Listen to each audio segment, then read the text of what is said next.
Hello everyone, आज है 14 अप्रैल और आज इस वीडियो में हम बात करने जा रहे हैं अशोक लेलैंड के बारे में। देखिए 137 रुपीज़ का ये शेयर है और देखा जाए तो कल ना ही कोई बड़ी तेज़ी थी ना ही कोई बड़ी गिरावट थी। यहाँ पर वीडियो में बातचीत करेंगे कि अशोक लेलैंड क्या लॉन्ग टर्म के लिए सही शेयर साबित हो सकता है और ईवी में कंपनी का क्या कंट्रीब्यूशन होगा लॉन्ग टर्म के लिहाज से। वीडियो को शुरू करूँ उससे पहले अगर आपने अभी तक चैनल को सब्सक्राइब नहीं किया है तो प्लीज़ अभी इसे सब्सक्राइब कर लीजिए, क्योंकि आगे भी बहुत सारे वीडियोस हैं जो आपको काफ़ी ज़्यादा हेल्प करेंगे। तो 137 रुपीज़ का शेयर है ये। एक महीने में अगर हम देखें तो जहां था वहीं पर आ चुका है। तो ये ग्राफ काफ़ी इंटरेस्टिंग है, कोई उतना बड़ा रेंज नहीं बनाया है। पिछले एक महीने में अगर हम देखें तो 134 रुपये का लो है और 141 रुपीज़ का हाई है। तो अगर देखने की कोशिश भी करेंगे ना तो कोई ज़्यादा बड़ा यहाँ पर डिफरेंस नहीं है, कोई ज़्यादा बड़ा रेंज नहीं बना है। तो मुश्किल से 7 रुपए का रेंज यहाँ पर बनता हुआ हमें नजर आया है। जब भी थोड़ा बहुत ऊपर जाता है फिर गिर जाता है, वहीं पर आता है, फिर थोड़ा बहुत ऊपर जाता है फिर गिर जाता है। तो ये देखने को मिला पिछले एक महीने में। जबकि बाकी ऑटो कंपनी अगर हम देखें तो काफ़ी ज़्यादा उतार चढ़ाव से गुजर रही थी, जिसमें टाटा मोटर्स भी है, आइशर मोटर्स भी है, महिंद्रा एंड महिंद्रा भी है। लेकिन यहाँ पर ऐसा कुछ नहीं हुआ। यहाँ पर अगर आप पिछले एक साल की बात करोगे तो 8% का ग्रोथ है। इस बीच अगर हम देखें तो हाँ, एक अच्छी रफ्तार थी, 116 रुपये से बड़ी रफ्तार इसने पकड़ी थी और 165 रुपये तक गया। लेकिन उसके बाद क्या हुआ, ये लगातार गिर रहा है, बीच बीच में तेज़ी भी दिखा रहा है। और जब भी 135 140 की रेंज में ये आया है एक बाउंस बैक इसने दिखाया है, लेकिन कोई उतना बड़ा बाउंस बैक नहीं आया। अटेम्प्ट जरूर कर रहा है ये तेज़ी का, लेकिन कोई उतनी बड़ी तेज़ी बन नहीं पा रही है। अगर हम देखेंगे तो बड़े लंबे अरसे से ये इसी रेंज में अटका हुआ है। 5 साल में देखें तब यहाँ पर लगता है कि हाँ भैया तब कुछ हुआ है। 11% की गिरावट ज़रूर है, लेकिन 160 से लगातार गिर रहा था, फिर तेज़ी भी लगातार बनी। और अगर हम देखें तो इससे पहले भी ऐसी रफ्तार बनी थी, फिर कुछ वक्त बिताया था, फिर दोबारा तेज़ी बनी थी यहाँ पर। तो देखा जाए तो 2021 से ये इसी रेंज के आसपास है। 5 फरवरी 2021 को ये 131 रुपये का शेयर था।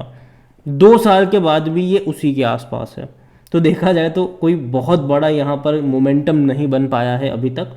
हालांकि एक बड़ी अपडेट यहाँ पर यह भी है कि गोल्डमैन सैच इन्होंने बड़ी कवरेज यहाँ पर करी है और न्यूट्रल रेटिंग दी है अशोक लेलैंड में, और काफ़ी कम टारगेट रखा है, 140 का रखा है। Analysts believe that the company's fast growth in past 2 years could start to normalize as it enters to mid-cycle phase in the Indian commercial vehicle। तो यहाँ पर देखो, अगर हम देखें तो कोविड के टाइम पे देखें काफ़ी कम था ये। आप देखिए प्राइस कहाँ पे था इसका, और 40 रुपये से भी नीचे था ये। बाद में बड़ी रफ्तार पकड़ी इसने। तो सिंपल सी बात है, गोल्डमैन सैच कह रहा है कि अगर आप देखो तो पिछले 2 सालों में इसने डेफिनेटली इसके लोअर लेवल से अगर हम कंपेयर करेंगे तो काफ़ी बड़ी तेज़ी इसने दिखाई है। और अभी ये मिड साइकिल भैया फेज़ ऐसा है कि यहाँ पर चीज़ें नॉर्मलाइज अभी हो रही है। और लेकिन फिर भी उनका ये मानना है कि still expect the steady progress in LCV segment to drive 25% EBITDA। तो देखना होगा कि क्या होगा। 25% तक का डेफिनेटली ये लोग मान के चल तो रहे हैं। और अशोक लेलैंड सेकंड कमर्शियल मतलब सेकंड लार्जेस्ट कमर्शियल मैन्युफैक्चरर है इंडिया में, और एक्सपेक्ट कर रहे हैं कि भैया इनका जो मार्केट शेयर है वो धीरे धीरे बढ़ेगा, धीरे धीरे यहाँ पर बढ़ने वाला है आने वाले दौर में। However, according to Goldman Sachs, the rapid growth observed in the past 2 years could be the stabilize as the Indian commercial vehicle enter into the mid-cycle phase।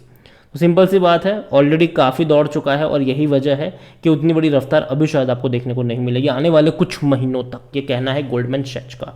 हालांकि एक बड़ी अपडेट अशोक लेलैंड को लेकर ये भी है कि भैया रोल आउट कर रहे हैं भैया e market place for used commercial vehicle.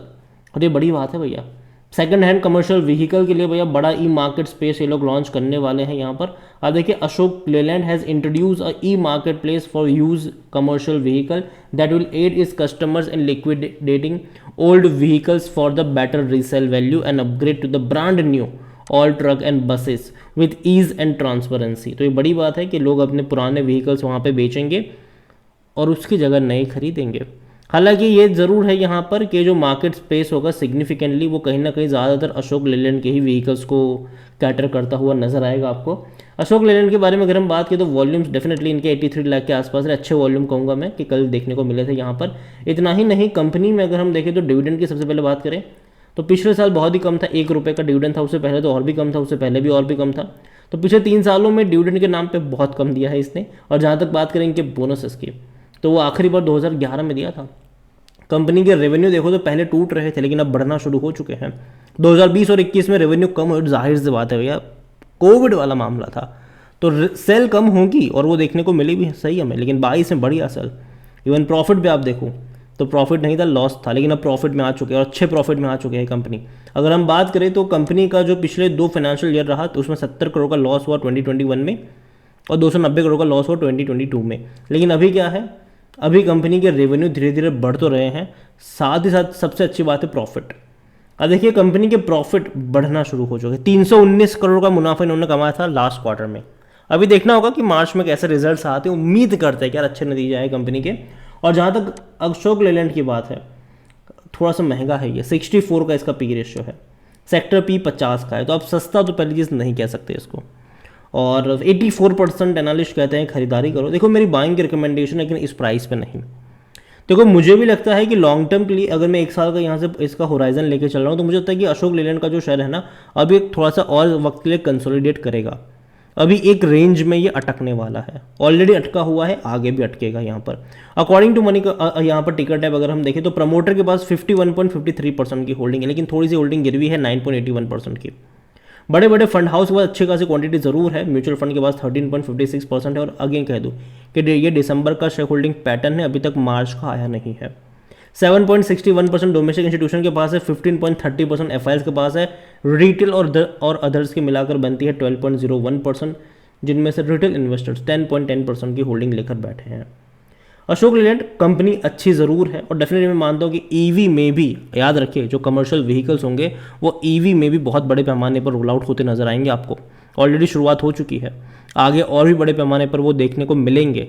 और कहीं ना कहीं मैं मान के चल रहा हूँ कि जिस तरीके से गवर्नमेंट भी जो है वो ईवी के लिए इंफ्रास्ट्रक्चर जो है वो सेटअप करने में लगी हुई है, तो कहीं ना कहीं जो अडॉप्शन है टाइम लगेगा। देखो ऐसा नहीं कि भैया लोग अभी जाके अभी नेक्स्ट व्हीकल जो परचेज करेंगे वो ईवी ही करेंगे, ऐसा ज़रूरी नहीं है, ठीक है। अभी भी वो अडॉप्शन नहीं है हमारे बाज़ारों में, तो कहीं ना कहीं टाइम लगेगा। अभी भी मुझे लगता है कि कम से कम 3 से 5 साल का टाइम लग जाएगा लोगों को ईवी को अडॉप्ट करने में, एटलीस्ट इनिशियल स्टेज पे अडॉप्ट करने में। नॉर्मलाइज होने में तो भैया अभी भी 10-12 साल का टाइम लगेगा यहाँ पर।